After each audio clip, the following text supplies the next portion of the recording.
Hola again, guys. It's day 5, and hopefully we've been hanging in there, hanging in there. I know day 5 may feel like day 30 for a lot of us, right? Especially when we're new to something, all jokes aside, and we're just um, trying something new, trying to be consistent, just trying to be consistent, period, is hard. I have, my problems with consistency in a lot of areas. Um, so yeah, just being consistent alone is hard. So if you have been eating properly, if you've been portioning properly, if you've totally not touched any foods on a do not touch list, then give yourself a pat on the back, a round of applause to you, because consistency really is key. Like everything else doesn't really matter, because if you're not consistent, you're not going to be doing them anyway. So we want to be consistent, right? Um, One thing that we want to be consistent in is physical activity. The 10-minute workout program is pretty simple, 10 minutes a day. It has not changed, and that's so we can get a feel of the exercise and we can, freely flow into it as the days progress. We're not constantly having to learn a new exercise, figuring out we can't really get into that position. So by now you should have properly figured out how to perform each of the exercises, which is about 5 exercises that we're doing every day for 10 minutes a day.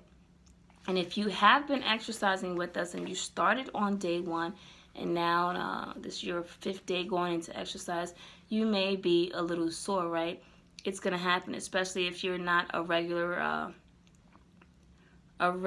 to the gym or a regular to exercise. If you have never exercised, if this is your first time exercising in 6 months, a year ago, 2 years ago, last time you worked out, whatever the case, you may be experiencing some sore muscles, right? Things to cut back on would be caffeine, alcohol, sugar, salt, all those things that we're not really overindulging in during this week. So that particularly may not be the reason why you're experiencing that sore muscle. It's just simply because you have not used the muscle, right? We got to use the muscle to strengthen it in order for it to sustain us through any workout program, whether it be a 5-minute workout, 10-minute workout, all the way up to a 60-minute workout, right? So we have to build that muscle, and that's exactly what we're doing while we're working out. Is we're building muscle, and as we're building muscle, it's breaking down in that process as well. It has to first break down before it can build itself up. So there are little tears, little microscopic tears that are actually in the muscle, and that can be one of the things, or that is one of the things that's causing you that soreness. Another reason you could be experiencing sore muscles is the buildup of lactic acid. Eating foods such as collard greens, spinach, Swiss chard, lima beans, legumes. These all contain magnesium, and magnesium help drive energy.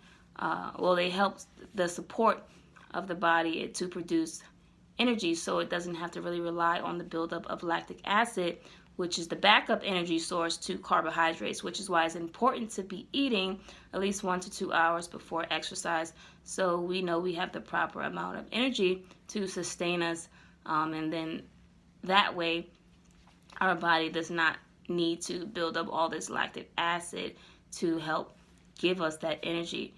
Just a little bit off topic, if you're into science and you like exercise science, and you know about the body's energy systems, the ATP, PC system, the Krebs cycle, is one of the systems that drive our body where energy is concerned, and we need food to do that, right? But we want to make sure we're giving ourselves the proper food to sustain us through these workouts, which would be a high carb intake, 1 to 2 hours, or eating.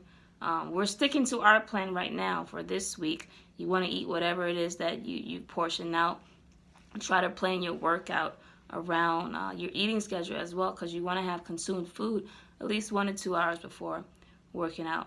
Also, warming up, stretches. There's hopefully you're following the warm up stretch protocol before you work out, and also the cool down. It's very important to push that lactic acid out of the muscle, therefore reducing pain.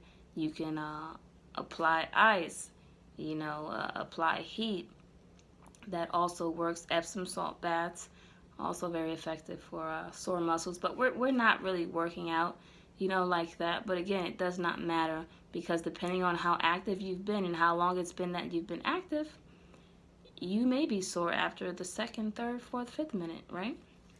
So, again, eating fatty acid rich foods, they help the body also break down glucose, right? That's what we want to do when we work out. We want to break down glucose. We want glucose to be our first source of energy, right? When we're working out, sugar, glucose, we need it. It's our driver. It's our chauffeur, right? You can eat foods like salmon, tuna, flaxseed, after this week. But those are all still good, healthy choices, even, moving forward when you begin to incorporate stuff back into your diet that you hadn't had in this past week. You'll feel the effect on your body and the difference. If you've been consistent, if you really have been following and been disciplined, you are going to feel the difference when you incorporate red meat back into your diet, because it has not been in our diets within this past week. So most importantly, that's really all we wanted to touch on today for day 5. The tip of the day is just to work out. If you haven't been working out, jump on in there. You got 3 days left to get it done, and make sure you're doing the warm-ups before and the cool downs after. And also drinking water. You want to drink 8 to 16 ounces of water before working out, and 8 ounces for every 20 minutes of working out. But you probably won't hit the 20-minute mark. These workouts will be completed within 10 to 20 minutes tops. And if you're having any trouble with the exercises, again, email me. Utilize our app. You can live chat with me. Upload information in the member forum. Let everybody know how you're doing. The whole goal is to motivate each other and to encourage each other. But one can't be encouraged from another if they don't know what trials and tribulations they've overcome, if they can find no relation between them and that person who they've been watching to be an encouragement, right? So encourage one another, encourage yourself first, and, take that motivation out and share it with others. And I'll see you guys back here on day 6 for the tip of the day. Hang in there. We got 2 more days, and I can't wait to see the results that you guys have had, because I know that somebody has had, great results. Great results. You got to be disciplined. You got to be consistent to see those results, right? This is the foundation. If you can't grasp the foundation, just stop, Don't go any further before you can grasp this foundation, right? If you got to go another 7 days, go another 7 days. You have the information. You're always going to have it, right? It's going to be free to you. Take it with you. Lock it up, store it up, and always refer back to that foundation. If you haven't made it, through the week, you can always pick it up next week. All right, guys, I'll see you back here tomorrow on day 6. That was the tip of the day.